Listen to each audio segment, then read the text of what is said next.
बिस्मिल्लाहिर्रहमानिर्रहीम। अस्सलाम वालेकुम नाज़रीन, इस वीडियो में मैं आपको C++ लैंग्वेज का एक छोटा सा प्रैक्टिकल करने जा रहा हूँ और आपको दिखाऊंगा ये किस तरह से काम करता है। तो ये कंप्यूटर साइंस 10th क्लास की जो बुक है, इसमें ये जो लैंग्वेज का कोर्स है ये शामिल है। तो चलें देखते हैं इसमें क्या क्या है।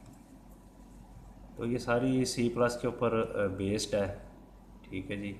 तो उसके लिए इस बुक में इन्होंने 4 किस्म के सॉफ्टवेयर जो से ये कहा कि इनमें ये काम होता है। लेकिन ये जो 10th क्लास की बुक है, इसमें ये जो तीसरे नंबर पे है कोड ब्लॉक्स, इसके ऊपर काम किया हुआ है। जैसे ये कोड ब्लॉक्स की जो मेन स्क्रीन है ये इन्होंने अपनी बुक में दिखाई हुई है, ठीक है जी। उसी तरह से उन्होंने एक छोटा सा प्रैक्टिकल बताया हुआ है कि जी हेलो वर्ड जो सा है, ये देखें हेलो वर्ड आपने प्रिंट करना है, यानी कि इसको प्रिंट की जो सॉफ्टवेयर है ये C++ में लिखना है, ठीक है जी। तो इसके लिए हमें जो टेक्स्ट एडिटर है जो हम इस बुक में लिया गया है कोड ब्लॉक्स, ये इसमें मैं आप दिखाऊंगा ये किस तरह से चलता है। तो ये गूगल में आपको आसानी से मिल जाएगा, ये इसकी कोड ब्लॉक्स का सॉफ्टवेयर है, ये आपको मिल जाता है। आप इस तरह से सर्च करें इसमें। और ये इसका कंपाइलर है, आपको कंपाइलर के साथ भी मिल जाएगा और विदाउट कंपाइलर भी मिल जाता है। लेकिन इसके प्रॉपर वर्किंग के लिए कंपाइलर होना ज़रूरी है, ठीक है जी। तो कंपाइलर इसमें पैच करना पड़ता है, ठीक है जी। तो वो पहले आपने कंपाइलर इंस्टॉल करेंगे तो इस ये वाला जो फोल्डर है ये कंप्यूटर में शो होगा। तो ये आपने कोड ब्लॉक्स के फोल्डर में इस फोल्डर को रख लेना है। और जब आप कोड ब्लॉक्स को एप्लीकेशन को रन करेंगे इंस्टॉलेशन के बाद, तो आपका जो सा है पेज खुलना शुरू हो जाएगा। C++ का आपको टेक्स्ट एडिटर जो सा ये शो होगा। तो ये हमें हमारी जो विंडो है ये ओपन हो चुकी है कोड ब्लॉक्स की। तो आपने यहाँ पे सेटिंग में जाके कंपाइलर में जाना है। कंपाइलर में आपने यहाँ पे ये टूल चेन में जाके यहाँ पे ऑटो डिटेक्ट पे क्लिक करेंगे तो वो आपका कंपाइलर ऑटोमेटिकली डिटेक्ट कर लेगा। आप विद कंपाइलर वाला भी कर लेंगे तो वो भी बेहतर रहेगा, ठीक है जी। और यहाँ पे अगर आपको ऑटो में नहीं वो डिटेक्ट करा तो ये जो MIN वाला GW वाला फोल्डर है ये आपने इसमें इसकी लोकेशन यहाँ पे आपने कंपाइलर की इसमें सेट करनी है, फिर ये प्रोग्राम इसमें प्रॉपर रन करते हैं। अदरवाइज़ ये रन नहीं करते, एरर दे देते हैं।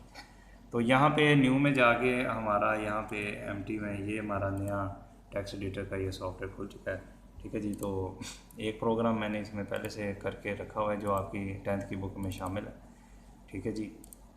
तो वो जो कोड है वो एक कोड हम इसमें खोलते हैं। इसको .c के नाम से फ़ाइल को सेव किया जाता है। नोटपैड में इसकी कोडिंग खुलती है, आपको उसका पता ही होगा। ये देखें ये कोडिंग है, ये जो बुक में एज इट इज़ कोडिंग दिखाई गई है ये वही कोडिंग है, ये वाली यही कोडिंग हमने इस सॉफ्टवेयर में हम डाल रहा हूँ मैं।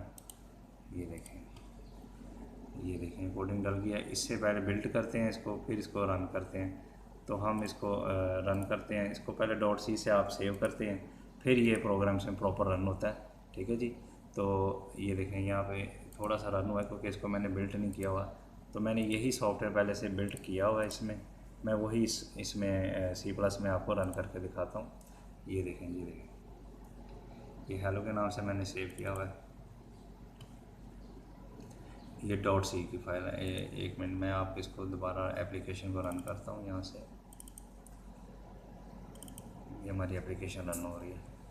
रन करने के बाद आपने कंट्रोल O करना है। जहाँ पे मैंने जो फाइल सेव की हुई है उसकी लोकेशन मैंने ये कोडिंग में, तो ये देखें ये मैंने इसमें सेव की हुई है नोटपैड की फाइल। यहाँ मैं इसको रन करने जा रहा हूँ। ये देखें ये हमारा सॉफ्टवेयर रन हो चुका है, हेलो वर्ड इसके ऊपर प्रिंट हो चुका है। तो ये वेरी इनिशियल सॉफ्टवेयर में ये जो फर्स्ट प्रॉब्लम है ये इसमें विंडो 10 में ये मैं चला रहा हूँ, ये आपको रन करके मैंने दिखा दिया। अगर आपको मज़ीद कोई मसला आ रहा है सॉफ्टवेयर को रन करने में तो आप प्लीज़ व्हाट्सअप कीजिए। Thank you for watching. Allah हाफ़िज़।